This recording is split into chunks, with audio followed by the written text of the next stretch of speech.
Hi అండి, welcome to Chennur చేతి వంట. ఈరోజు మన కిచెన్లో చాలా టేస్టీగా చికెన్ పలావ్ ఎలా చేసుకోవాలో చూసేద్దాం రండి. ఈ recipe super easy and taste కూడా హోటల్ రేంజ్ ఉంటుంది. So let's start.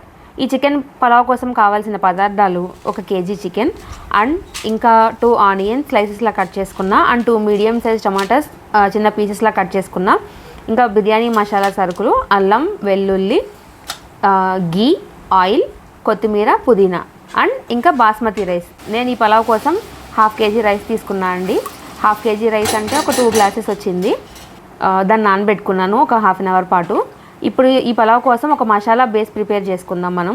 ఆ మసాలా బేస్ కోసం ముందుగా స్టవ్ పైన ఒక ప్యాన్ పెట్టి అందులో 2 స్పూన్స్ ఆయిల్ అండ్ గీ వేసుకొని అది కొంచెం హీట్ ఎక్కిన తర్వాత దాంట్లో బిర్యానీ మసాలా సరుకులు వేసుకుందాం. స్టార్ పువ్వు, యాలక్కాయలు ఎక్కువ వేసుకోండి. ఈ మసాలాకి అదే ఫ్లేవర్, ఎక్కువ ఫ్లేవర్ అనమాట. అండ్ 2 దాల్చిన చెక్కలు, జాపత్రి, లవంగాలు, మిరియాలు, మరాఠీ మొగ్గ అండ్ లాస్ట్లో బిర్యానీ ఆకు కూడా వేసుకుని ఇవన్నీ ఒకసారి బాగా మిక్స్ చేసుకుని కొంచెం ఫ్రై అయిన తర్వాత ఇప్పుడు మనం ముందుగా కట్ చేసి పెట్టుకున్న ఆనియన్స్ వేసేద్దాం. ఇవి ఒకసారి బాగా మిక్స్ చేసి ఇవి ఫ్రై అయిన తర్వాత ఇందులోనే అల్లం అండ్ వెల్లుల్లి కట్ చేసుకున్నాం కదా, అవి కూడా వేసేసి ఒకసారి బాగా కలిపి ఇవి కొంచెం మగ్గిన తర్వాత మనం టమాటాలు వేసుకుందాం. ఇవి ఫస్ట్ కాసేపు ఇట్లా కలుపుదాము. ఇవి మగ్గనివ్వాలి కాసేపు. ఇవి మగ్గిన తర్వాత మనం దీంట్లో ముందుగా కట్ చేసుకున్న టమాటాలు వేసుకోవాలి. ఇప్పుడు ఇవన్నీ మగ్గిన తర్వాత ఒక 2 మినిట్స్ తర్వాత కొంచెం సాఫ్ట్ అయిన తర్వాత కొత్తిమీర అండ్ పుదీనా కూడా వేసుకుందాం. ఇవన్నీ బాగా మిక్స్ చేసి మగ్గనిద్దాం. తర్వాత స్టవ్ ఆఫ్ చేసేసి పక్కన పెట్టుకుని కూల్ అయ్యాక మిక్సీలో వేసుకొని స్మూత్ పేస్ట్ లాగా చేసుకోవాలి. ఓకే, ఇప్పుడు మనం చికెన్ పలావ్కి కావాల్సిన దానికోసం రెడీ చేసుకుందాం. దానికోసం ముందుగా స్టవ్ పైన ఒక బాండీ పెట్టుకొని దాంట్లో కొంచెం ఆయిల్ అండ్ గీ వేసుకొని అది కొంచెం హీట్ అయిన తర్వాత దీంట్లో బిర్యానీ మసాలా సరుకులు వేసుకుందాం. దాల్చిన చెక్క, లవంగాలు, యాలక్కాయలు, స్టార్ పువ్వు ఇవన్నీ వేసుకొని దీంట్లోనే ముందుగా మనం కడిగి పెట్టుకున్న చికెన్ ఉంది కదా, ఆ చికెన్ 1 కేజీ చికెన్, ఆ కేజీ చికెన్ అంతా దీంట్లో వేసేసుకుందాం. చికెన్ మొత్తం దీంట్లో వేసేసుకొని ఒకసారి బాగా మిక్స్ చేసుకోవాలి. ఇలా మొత్తం అంతా ఆయిల్ అండ్ గీ దీనికి పట్టేంత వరకు బాగా మిక్స్ చేసుకుని ఒక లిడ్ పెట్టుకుని క్లోజ్ చేసుకుని కాసేపు మగ్గనిద్దాం చికెన్ దీంట్లో.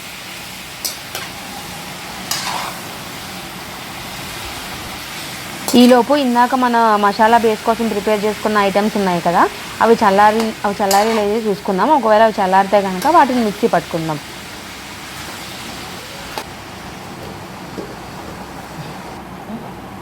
ఇవన్నీ బాగా చల్లారాయండి. ఇప్పుడు ఒక మిక్సీ తీసుకుని దాంట్లో ఇవన్నీ వేసేస్తున్నాను. టమాటా, ఆనియన్స్, బిర్యానీ మసాలా సరుకులు ఇందాక పెట్టుకున్నాం కదా మనం, అవి వేసి దాంట్లో ఇందాక నేను పసుపు వేయడం మర్చిపోయాను, కొంచెం పసుపు యాడ్ చేస్తున్నాను. దీని ఒక స్మూత్ పేస్ట్ లాగా మిక్సీ పట్టుకుని తెచ్చుకుంటాను నేను. ఈలోపు మిక్సీ పట్టుకు తెచ్చుకున్నాను అండి. ఈలోపు ఒకసారి ఒక లిడ్ తీసి చూద్దాము చికెన్ సాఫ్ట్ అయిందో లేదో, మగ్గిందో లేదో. చికెన్ ఒకసారి కదిపాను, ఇదంతా బాగా సాఫ్ట్ అయింది కొంచెం. ఇప్పుడు నేను మిక్సీ పట్టుకున్న పేస్ట్ తీసుకుని దీంట్లో వేసేస్తున్నాను. ఆ పేస్ట్ మొత్తం దీంట్లో వేసేసి ఈ మసాలా బేస్ అంతా ఈ చికెన్కి అంతా పట్టేలాగా బాగా మిక్స్ చేసుకుందాం. గుర్తుపెట్టుకోండి, ఈ మసాలా బేసే ఈ చికెన్ పులావ్కి ఫ్లేవర్. ఈ మసాలా బేస్ అంతా చికెన్కి పట్టేలాగా బాగా మిక్స్ చేసుకుందాం. మొత్తం అంతా మిక్స్ చేసుకొని బాగా కలిసిన తర్వాత దీంట్లో కొంచెం ఉప్పు ఇంకా కారం వేసుకొని మళ్ళీ కలుపుకుందాం. మొత్తం మిక్స్ చేసుకొని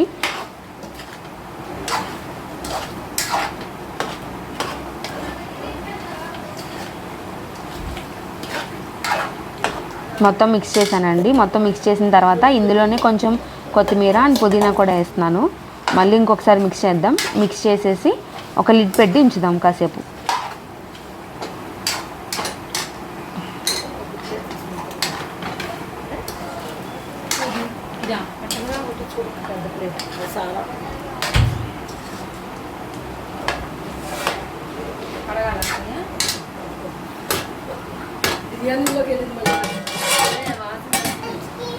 ఒక 10 మినిట్స్ తర్వాత మూత తీసి చూద్దామండి. ఇదిగోండి మూత తీసాను, చూసారా చికెన్లో నుంచి మొత్తం వాటర్ అంతా బయటకు వచ్చింది. ఒకసారి దీన్ని మళ్ళీ కలుపుకుందాం. బాగా మొత్తం చికెన్ అంతా మిక్స్ చేద్దాం. ఒకసారి మొత్తం చికెన్ అంతా బాగా మిక్స్ చేసి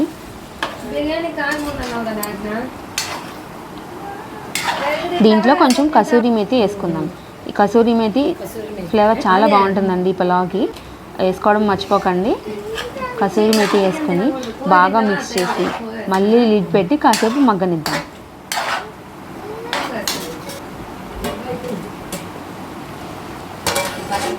ఒక 10 మినిట్స్ తర్వాత లిడ్ తీసి చూసానండి, చికెన్ మొత్తం మగ్గిపోయింది. ఇప్పుడు దీంట్లో మనం వాటర్ పోసుకోవాలి. మనం ఎంత రైస్ తీసుకున్నామో, నేను 1/2 kg రైస్ తీసుకున్నా కదా, ఆ 2 గ్లాసెస్ రైస్ వచ్చింది. ఆ 2 గ్లాసెస్ అంటే ఒక గ్లాస్కి 2 గ్లాసెస్ వాటర్ చొప్పున మొత్తం నేను 4 గ్లాసెస్ వాటర్ పోసుకున్నాను. 4 గ్లాసెస్ వాటర్ పోసుకొని ఇప్పుడు సాల్ట్ సరిపోయింది లేదో ఒకసారి చెక్ చేసుకోవాలి. నేను చూసానండి, సాల్ట్ అయితే సరిపోయింది. ఇప్పుడు ఈ వాటర్ని మరగనివ్వాలి. కొంచెం మరిగిన తర్వాత మనం రైస్ వేయాలి. నేను లెగ్ పెట్టేసి కాసేపు ఉంచాను. ఇప్పుడు మూత తీసి చూస్తే వాటర్ మొత్తం బాగా మరిగాయి కదండి. ఇప్పుడు నేను ముందుగా 1/2 an hour ముందు నానబెట్టిన బాస్మతి రైస్ని తీసి దీంట్లో వేస్తున్నాను. మొత్తం ఇట్లా బాస్మతి రైస్ దీంట్లో ఒకసారి వేసిన తర్వాత మొత్తం బాగా మిక్స్ చేస్తానండి. బాగా మిక్స్ చేసిన తర్వాత హై ఫ్లేమ్లోనే మూత పెట్టేసి ఒక 10 మినిట్స్ ఉంచుదాము. ఒక 10 మినిట్స్ ఉంచిన తర్వాత మళ్ళీ 10 మినిట్స్ తర్వాత ఒకసారి మూత తీసి చూద్దాం. ఇప్పుడు 10 మినిట్స్ తర్వాత నేను మళ్ళీ తీసానండి. చూసారా, రైస్ కొంచెం కుక్ అయింది కదా. ఇప్పుడు మనం ఒకసారి మళ్ళీ మొత్తం రైస్ చికెన్ బాగా కలిసేలాగా ఒకసారి మొత్తం పైనుంచి కిందకి అంతా కలుపుకొని దీనిపైన ఒక ఫాయిల్ పేపర్ వేసేసి దమ్ పెట్టేసి మనం మూత పెట్టేసి క్లోజ్ చేద్దాం. ఒక 20 మినిట్స్ దమ్ పెట్టాలండి. లో ఫ్లేమ్లో 20 మినిట్స్లో పెట్టాలి. పైన అల్యూమినియం ఫాయిల్ పేపర్ పెట్టేసి మూత పెట్టేసి ఒక 20 మినిట్స్ సిమ్లో పెట్టాలి. ఓకే, 20 మినిట్స్ సిమ్లో పెడితే మన పలావ్ రెడీ అయిపోయినట్టే. నేను ఇక్కడ వీడియోలో మీకు ఫాయిల్ పేపర్ వేయడం చూపించడం మర్చిపోయాను. జస్ట్ ఊరికి లిడ్ పెట్టడం వరకే ఉండింది.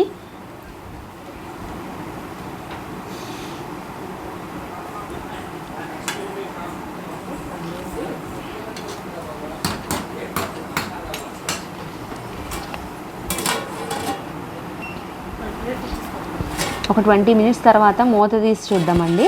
మూత తీసి చూస్తున్నా 20 మినిట్స్ తర్వాత ఈ ఫాయిల్ పేపర్ అంతా తీసేసి చూస్తే చూసారా, ఎంతో టేస్టీ చికెన్ పలావ్ రెడీ అయిపోయింది.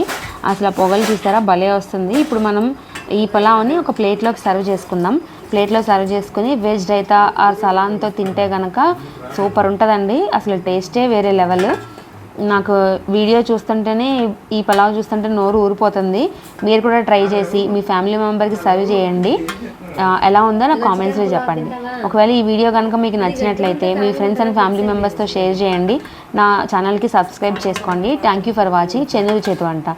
నెక్స్ట్ టేస్టీ రెసిపీతో మళ్ళీ కలుసుకుందాం. Bye bye.